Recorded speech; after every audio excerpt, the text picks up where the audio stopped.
15 अगस्त 1969 ये वो दिन था जिस दिन विक्रम साराभाई के द्वारा इंडियन स्पेस रिसर्च ऑर्गेनाइजेशन यानी कि इसरो की स्थापना की गई।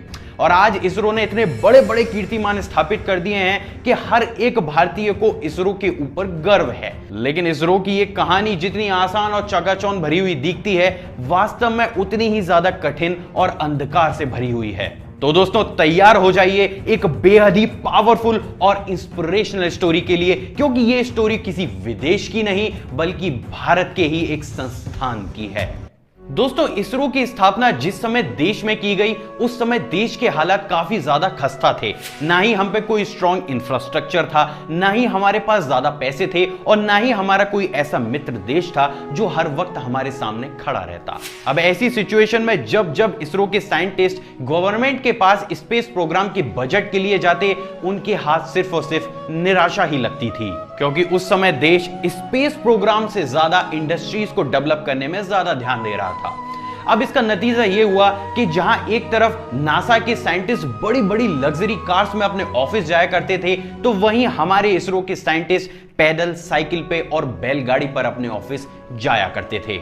जहां नासा के साइंटिस्ट बड़े बड़े एयर कंडीशंस कॉन्फ्रेंस रूम में बैठकर अपने फ्यूचर स्पेस प्रोग्राम पर प्लानिंग किया करते थे, तो वहीं हमारे इंडियन साइंटिस्ट जगह ना होने की वजह से कैथोलिक चर्च सेंट मैरी के मुख्य कार्यालय में बैठकर अपनी मीटिंग्स को किया करते थे। जहां नासा के साइंटिस्ट बड़ी बड़ी कैंटीन्स में पिज्जा और बर्गर खाया करते थे, तो वहीं हमारे इंडियन साइंटिस्ट रेलवे स्टेशन पर बैठकर अपने दोपहर का खाना खाया करते थे। जहां नासा के साइंटिस्ट अपने रॉकेट्स को एक जगह से दूसरी जगह ले जाने के लिए हेलीकॉप्टर्स और रेलगाड़ियों में उनको ले जाया करते थे, तो वहीं हमारे इंडियन साइंटिस्ट रॉकेट्स के पार्ट को अपनी साइकिल पे और बैलगाड़ी पर एक जगह से दूसरी जगह ले जाया करते थे।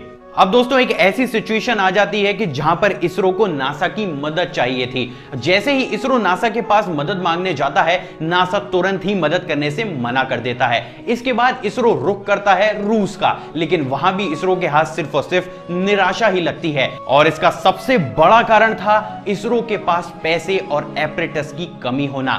लेकिन वो कहते हैं ना कि पैसे की आग से बड़ी इंसान की जुनून की आग होती है।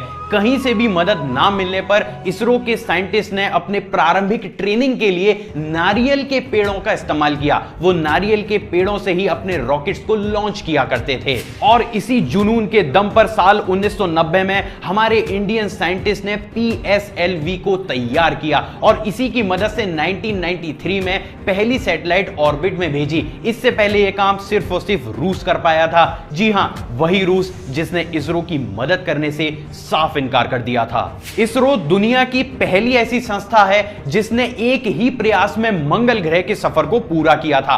इससे पहले अमेरिका, रूस और यूरोप की बड़ी बड़ी एजेंसीज ने काफी ज्यादा ट्राई करने के बाद इस सफर को पूरा किया था। आज इसरो ने 100 aircraft missions, 70 launch missions, 9 student satellites, 2 re entry missions, 32 देशों की 269 फॉरेन सैटेलाइट्स लॉन्च की हैं। और इसरो अब रुकने का नाम ही नहीं ले रहा है। अपने उन्हीं हालातों से लड़कर आज इसरो ने अपने आप को इतना कैपेबल बना लिया है कि वो बहुत ही कम खर्च में आसानी से सैटेलाइट्स को लॉन्च कर देता है। और यही कारण है कि वही नासा और वही रूस की एजेंसीज जो इसरो की मदद करने में हिचकिचाते थे, वो ये सोचते थे कि इतनी छोटी सी एजेंसीज की हम मदद क्यों करें, आज वही कंट्री सबसे पहले इसरो के साथ हाथ मिलाने के लिए खड़े हैं, क्योंकि वो भी जानते हैं कि जितने में वो एक सैटेलाइट को लॉन्च करते हैं उतने ही दाम में इसरो 10 सैटेलाइटों को लॉन्च कर देता है। और यही तो होता है हमारे साथ। वक्त और हालात खराब हो, कोई साथ ना दे, तो हम भी समाज से छुपकर एक जगह पर बैठ जाते हैं। अरे खुशनसीब हैं वो लोग जिनके जीवन में बुरा वक्त आया है, क्योंकि एक बुरा वक्त ही है जो हर एक सिचुएशन में तुम्हारे अंदर कुछ पाने की आग को जलाए रखता है। एक बात हमेशा ध्यान रखना, आज अंतरराष्ट्रीय स्तर पर लोग कहते हैं कि इसरो नासा को पीछे छोड़ देगा, लेकिन जानते हैं क्यों? क्योंकि नासा ने शोहरत देखी है, नासा ने चकाचौंध और पैसा देखा है, जबकि इसरो ने बुरा वक्त, बुरे हालात और पैसे की कमी देखी है। और यही एक कारण है जो इसरो के साइंटिस्ट को कभी भी चैन से बैठने नहीं देती। दोस्तों श्री कृष्ण ने भी यह कहा है कि बुरा वक्त इंसान के उस मित्र की तरह होता है जो हर वक्त उसको यह एहसास दिलाता है कि उसको रुकना नहीं है। बुरा वक्त और अच्छा वक्त दिन और रात की तरह होता है, एक के जाने के बाद दूसरा जरूर आता है, बस शर्त यह है कि आप रुके नहीं और थमे नहीं।